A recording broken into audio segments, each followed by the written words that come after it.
31st night কি জিনিস তুমি জানো?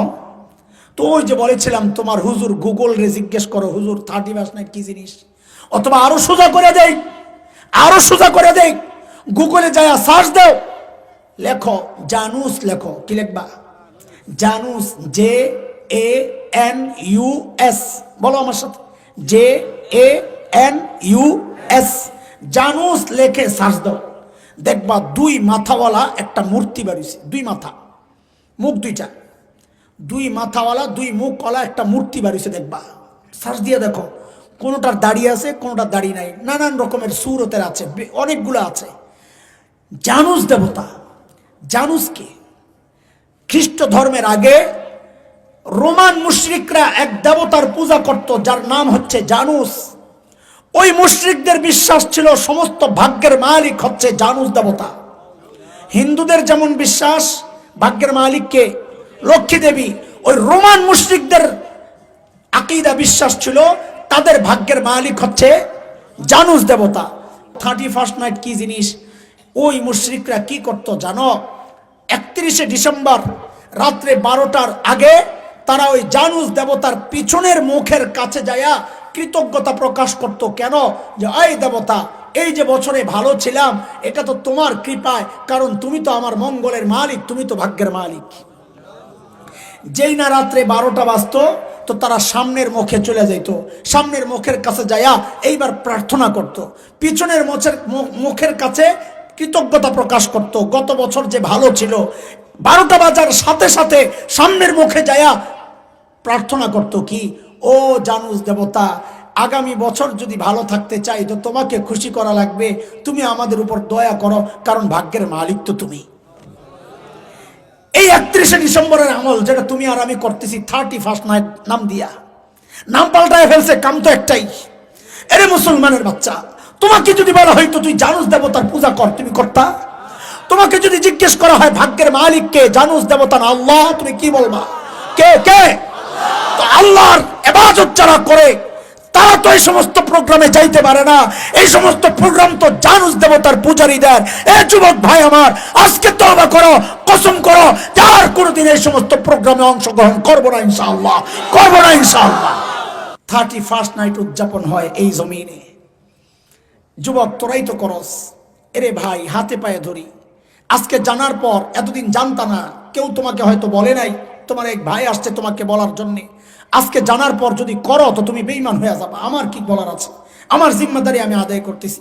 আজকের মজলিস থেকে তওবা করে ওয়াদা করে যাবা, জিন্দেগিতে এই সমস্ত প্রোগ্রামে আর আমরা যাবো না।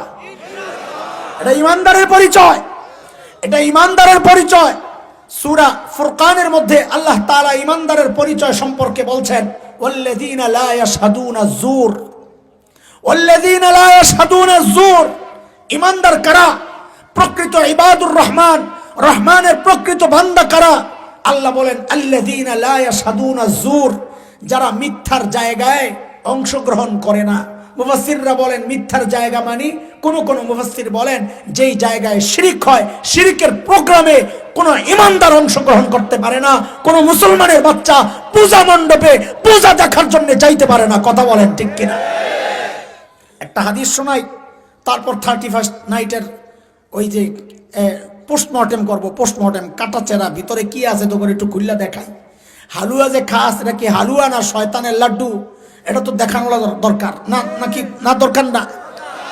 আল্লাহর নবী বলেছেন, হযরত আব্দুল্লাহ ইবনে মাসউদ রাদিয়াল্লাহু তাআলা আনহুর রিওয়ায়াত, ইমাম ইবনে হাজার আসকালী রাহমাতুল্লাহি আলাইহি রিওয়ায়াত বর্ণনা করেছেন। নবী বলেছেন, হে মুসলমান খেয়াল করো, নবী বলেছেন, মান কাসসারা সিওয়াদা কওমিন ফাহুয়া মিনহুম, লা হাওলা ওয়ালা কুওয়াতা ইল্লা বিল্লাহ। মান কাসসারা সাওয়াদা কওমিন ফাহুয়া মিনহুম। শুধু রং দেখার জন্য যায় যারা, রং দেখার জন্য বলে আমি তো পূজা করি না, মণ্ডপে যাই দেখি একটু কি হয়, আমি তো শিরিক করি না, একটু যাই দেখি কি হয়, আমি তো ইহুদি নাসারা, ওই যে 25শে ডিসেম্বর গেছে, হ্যাঁ বড়দিন বলে আমি তো বড়দিন উদযাপন করি না, একটু যাই। আল্লাহর নবী বলেন, মান কাসসারা সাওয়াদা কওমিন ফাহুয়া মিনহুম। ভিন্ন ধর্মের মানুষের দল ভারী করে যারা, সেও তাদের অন্তর্ভুক্ত। আরে ঠিক না বলে বলো নাউজুবিল্লাহ। এরপর নবী কি বলতেছেন?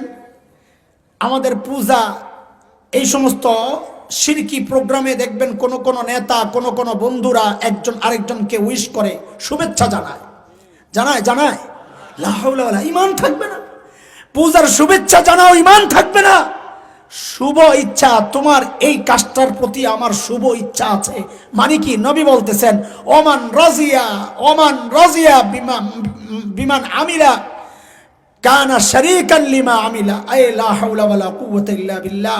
কেউ যখন শিরকের এই কাজে সন্তুষ্টি প্রকাশ করে, নবী বলেন সেও ওই কাজের অংশীদার হয়ে যায়। কারে বুঝাবো এগুলা? কারে বুঝাবো? সবাই গণহারে শুভেচ্ছা জানাইতেছে, গণহারে পূজার শুভেচ্ছা জানাইতেছে, গণহারে বড়দিনের শুভেচ্ছা জানাইতেছে। হাই হাই মুসলমান, হাই হাই মুসলমান, কারে বুঝাবো? 31st নাইট কি জিনিস তুমি জানো? তো ওই যে বলেছিলাম তোমার হুজুর, গুগল রে জিজ্ঞেস করো হুজুর 31st নাইট কি জিনিস, অথবা আরো সোজা করে দেই, আরো সোজা করে দেই, গুগলে যায় সার্চ দাও, লেখো জানুস, লেখো, কি লিখবা? জানুস, JANUS, বলো আমার সাথে, JANUS, জানুস লেখে সার্চ দাও, দেখবা 2 মাথাওয়ালা একটা মূর্তি বেরিয়েছে, 2 মাথা, মুখ 2টা, 2 মাথাওয়ালা 2 মুখওয়ালা একটা মূর্তি বেরিয়েছে, দেখবা, সার্চ দিয়ে দেখো। কোনোটার দাড়ি আছে, কোনোটার দাড়ি নাই, নানান রকমের সুরতের আছে, অনেকগুলো আছে। জানুস দেবতা। জানুস কি? খ্রিস্ট ধর্মের আগে রোমান মুশরিকরা এক দেবতার পূজা করত, যার নাম হচ্ছে জানুস। ওই মুশরিকদের বিশ্বাস ছিল সমস্ত ভাগ্যের মালিক হচ্ছে জানুস দেবতা। হিন্দুদের যেমন বিশ্বাস ভাগ্যের মালিককে লক্ষ্মী দেবী, ওই রোমান মুশরিকদের আকীদা বিশ্বাস ছিল তাদের ভাগ্যের মালিক হচ্ছে জানুস দেবতা। এইবার আসো 31st নাইট কি জিনিস? ওই মুশরিকরা কি করত জানো? 31শে ডিসেম্বর রাত্রে 12টার আগে তারা ওই জানুস দেবতার পিছনের মুখের কাছে যায়া কৃতজ্ঞতা প্রকাশ করত। কেন? যে এই দেবতা, এই যে বছরে ভালো ছিলাম এটা তো তোমার কৃপায়, কারণ তুমি তো আমার মঙ্গলের মালিক, তুমি তো ভাগ্যের মালিক। যেই না রাত্রে 12টা বাজতো তো তারা সামনের মুখে চলে যেত, সামনের মুখের কাছে যায়া এইবার প্রার্থনা করত, পিছনের মুখের কাছে কৃতজ্ঞতা প্রকাশ করত। গত বছর যে ভালো ছিল, 12টা বাজার সাথে সাথে সামনের মুখে যায়া প্রার্থনা করত কি? ও জানুস দেবতা, আগামী বছর যদি ভালো থাকতে চাই তো তোমাকে খুশি করা লাগবে, তুমি আমাদের উপর দয়া করো, কারণ ভাগ্যের মালিক তো তুমি। এই 31শে ডিসেম্বরের আমল যেটা তুমি আর আমি করতেছি 31st নাইট নাম দিয়া, নাম পাল্টায় ফেলছে, কাম তো একটাই। এরে মুসলমানের বাচ্চা, তোমাকে যদি বলা হয়তো তুই জানুস দেবতার পূজা কর, তুমি করতা? তোমাকে যদি জিজ্ঞেস করা হয় ভাগ্যের মালিক কে, জানুস দেবতা না আল্লাহ, তুমি কি বলবা? কে কে? তো আল্লাহর ইবাদত যারা করে তারা তো এই সমস্ত প্রোগ্রামে যাইতে পারে না। এই সমস্ত প্রোগ্রাম তো জানুস দেবতার পূজারীদের। এ যুবক ভাই আমার, আজকে তওবা করো, কসম করো, যার কোনোদিন এই সমস্ত প্রোগ্রামে অংশগ্রহণ করবো না ইনশাআল্লাহ, করবো না ইনশাআল্লাহ। ঠিক আছে ইনশাআল্লাহ? যদি একজন বাইচা যাও, যদি একজন না যাও, আগে যাইতা, অতীতে যা গেছো তওবা করো। ভবিষ্যতে যদি একজন নিজেকে বিরত রাখো যে না 31st নাইট আর না, বুঝা গেছি, কাহিনী বুঝা গেছি, শয়তান বাটপার, বাটপারে আমারে ধোকা দিয়া দিয়া শিরিক তো করায় কিন্তু পদ্ধতিটা পাল্টাইয়া দিছে, শিরিক তো করায় কিন্তু পদ্ধতি পাল্টাইয়া দিছে। এটা তো তার চ্যালেঞ্জ। সুম্মা লাআতিয়ান্নাহুম, সূরা আরাফ আয়াত 17, 8 নম্বর পারা, হাফিজি কোরআন 11 নম্বর পৃষ্ঠা 6 নম্বর লাইন।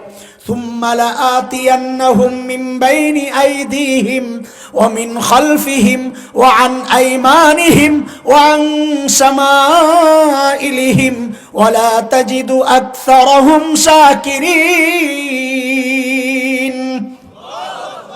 আল্লাহ বলেন সূরা আল ফাতির আয়াত 6, ইন্নাশ শাইতানা লাকুম আদুউন ফাত্তাখিযুহু আদুওয়া ইন্নামা ইয়াদউ হিজবাহ লিয়াকুনু মিন আসহাবিস সাঈর।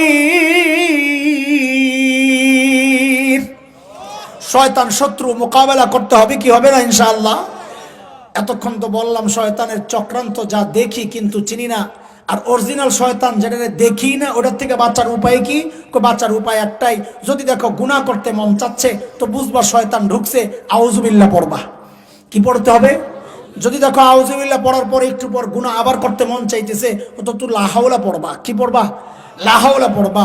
আর কোরআনের কথা সূরা মুজাদালা 28 নম্বর পারার 3 নম্বর পৃষ্ঠার শেষ আয়াতটা 12 নম্বর 13 নম্বর লাইন 14 নম্বর লাইনগুলো পড়লে দেখবা আল্লাহ বলেছেন ইস্তাহওয়াযা আলাইহিমুশ শাইতান ফাআনসাহুম যিকরাল্লাহ উলাইকা হিজবুশ শাইতান আলা ইন্না হিজবাশ শাইতানি হুমুল খাসিরুন। শয়তান যখন হামলা চালায় প্রথম কাজ হচ্ছে, পুলিশ যখন কাউকে গ্রেফতার করে প্রথম কাজ কি? হ্যান্ডকাফ লাগায়। কি লাগায়? হ্যান্ডকাফ লাগায়।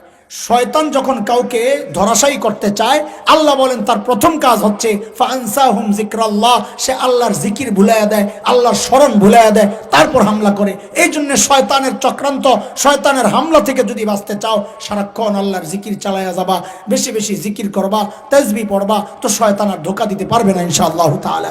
আল্লাহ তাআলা আমাদেরকে শয়তানের চক্রান্ত থেকে হেফাজত করেন। শিরিক মুক্ত জীবন, বিদআত মুক্ত জীবন, সুন্নতের জীবন আল্লাহ তাআলা আমাদেরকে বানানোর তৌফিক দান করেন, আমিন। যে মাদ্রাসাওয়ালারা এই সুন্দর আয়োজন করে আমাদেরকে জরুরি কিছু কথা বলার এবং শোনার সুযোগ করে দিয়েছেন, আল্লাহ তাআলা এই মাদ্রাসাকে দারুল উলুম দেওবন্দের মতো কবুল ও মঞ্জুর করে নেন।